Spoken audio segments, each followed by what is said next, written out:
58 im Februar sind wir dann abgehauen, haben alles stehen und liegen lassen. Ja, die Leute haben weitergearbeitet, keiner wusste was. Wir sind dann über Nacht sind wir dann nach dem Westen hier in die Bundesrepublik gekommen.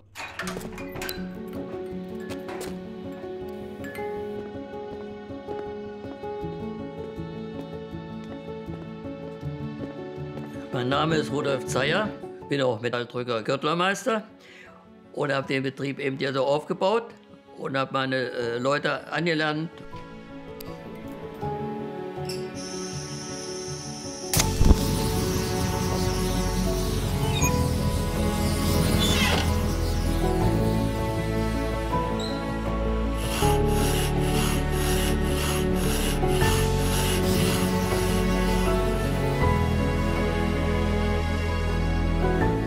Wir hatten mal so eine adlige Frau, ne, die brachte immer so Sachen zu reparieren hierher. Ne? Und da war unter anderem auch mal so ein Kaminbooster dabei. Ne? Ich weiß nicht, ob da was abgebrochen war oder so. Naja, und er sagte, Mensch, das könntest du doch irgendwie mal machen. Ne? Na, gesagt, warum nicht? Probieren wir es mal. Ne? Und dann haben wir dann irgendwie diese Booster gemacht.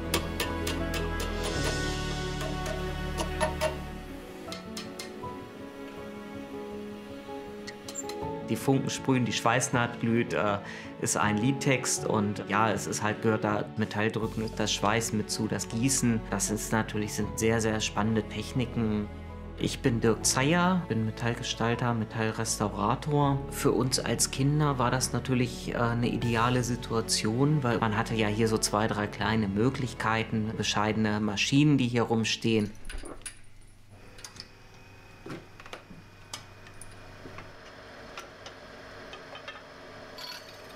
Das hier ist das Mundstück von den Kaminboostern. Diese Technik nennt sich Metalldrücken.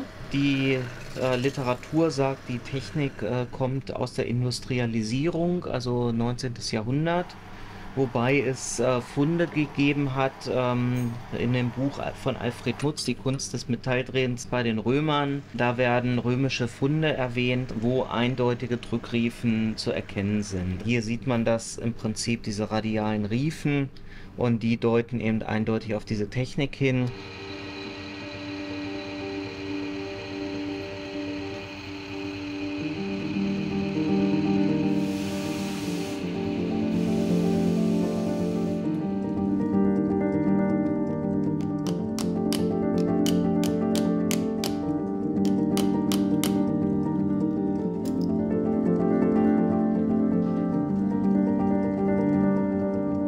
Natürlich gehört da auch die Liebe zum Detail mit dazu, dass man aufpasst, dass da keine Zinnläufer drin sind. Das zieht sich halt durchweg. Wir müssen halt aufpassen, dass keine Kratzer reinkommen.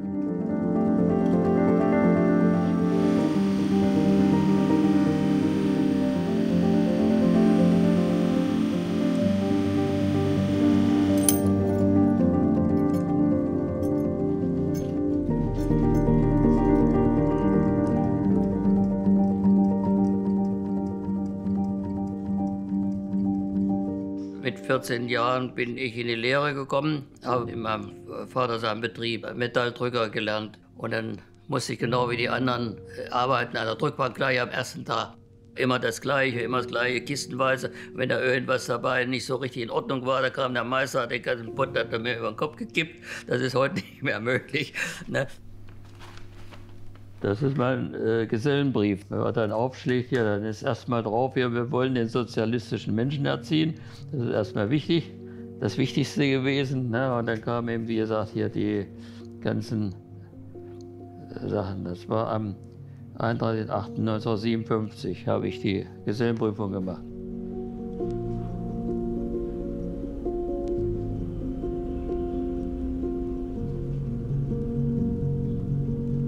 Wir haben nur für den Export gearbeitet, wie immer bahnbehälterweise haben wir das Zeug weggeschickt und so, also der Betrieb lief. Das war dem Bonzen da irgendwie ein Dorn im Auge und die nannten das damals wohl Handwerkerbereinigung. Da kam praktisch eine ganze Clique hier von der Gewerkschaft, von der Partei, von weiß ich nicht wo, alles Handwerkskammer und alles. Jedenfalls waren das so 7 oder 8 Leute, die kamen, wollten Betrieb besichtigen. Und da hat mein Vater gesagt, zeigt mir eure Ausweise, damit ich hier Protokoll machen kann.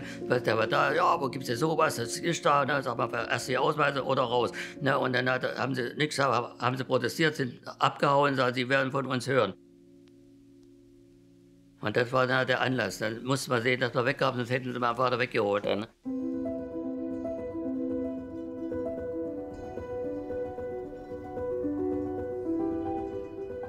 Wir haben da den Löscher, da ist ja ein Röhrchen dran, wo man eine enge Kerze reinsteckt. Ne, und die kann man dann anstecken, da kann man oben diese ganzen Kerzen in den Tannenbaum oben so anstecken. Und kann mit dem Löschhütchen kann man sie auch wieder ausmachen.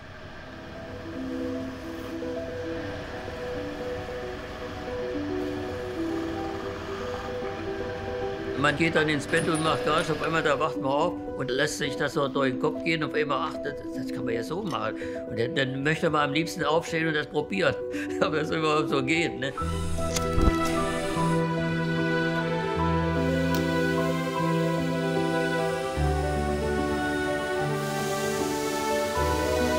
Wir stellen eigentlich nur Produkte her, die werden nicht nach einmaligem Benutzen in die Tonne geworfen, sondern was wirklich auch vererbt wird, was über Generationen in Familien bleibt.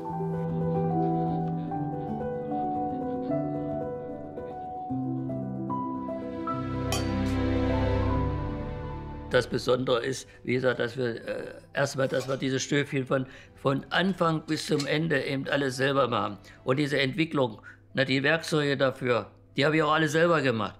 Ne, früher, wie gesagt, wir hatten kein Geld und die wollten damals schon für ein so ein Feld hier so zum Ausstand, wollten die ja 25.000 Mark haben. Ne, und woher? Ne? Da hätten wir sonst was kaufen können für. Da sind wir dann eben selber so Schrotthändler Material geholt und haben uns, da habe ich gefeilt und gemacht. Und dann erstmal überlegen, wie machen wir das mit Abstreifen, weil das sonst hängen bleibt. Also, und dann platzten dann diese kleinen, dünnen Stege, ne? Die platzten dann beim Stanzwerkzeug immer weg und so. Wir haben uns richtig selber reingearbeitet.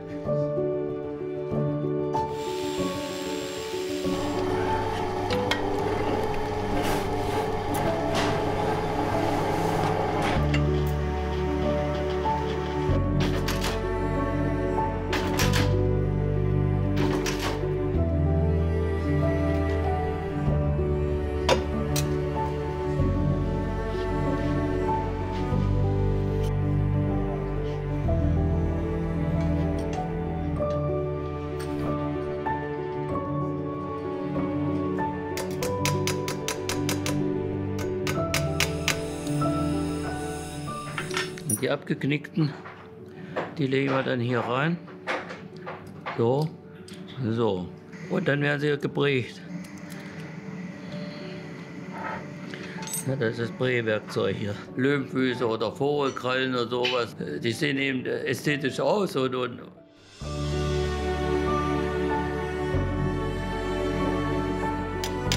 werden ja alle dann mit Hand geklopft, da, ne? Richtig schön ziseliert und das ist eben das Schöne, was dann nachher so, wenn er so fertig ist. Ne?